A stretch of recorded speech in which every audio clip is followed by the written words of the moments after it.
A young mum came to see us, and she was in floods and floods of tears. She didn't know where to turn.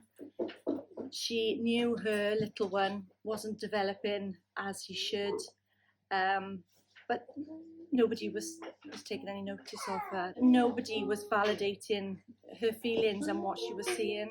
And when we observed her little boy and we chatted to him, we said yes, we could see her concerns. She just broke down.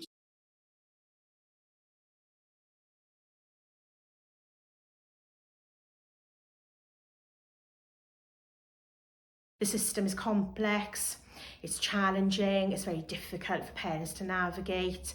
The systems don't talk to each other, they're not interlinked, so you can have one conversation with a health professional, you can have another conversation with an education professional, you can have another conversation with a social care professional, and none of those people will speak to each other and talk about the whole child, talk about your child as a person in their entirety. That's the fundamental thing I change, is making the system more person-led, less process-led.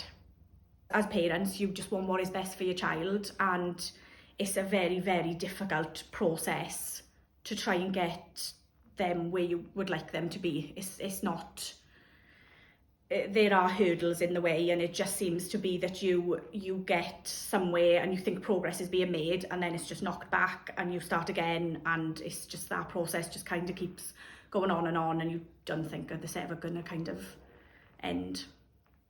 The families really often come to us at breaking point. They don't know where to turn. The waiting list to see a consultant for neuro is at the moment 30 months. It was very lonely. Nobody else around me had like a child like Ralphie. All the other children were going forward, going to nursery. Ralphie physically couldn't.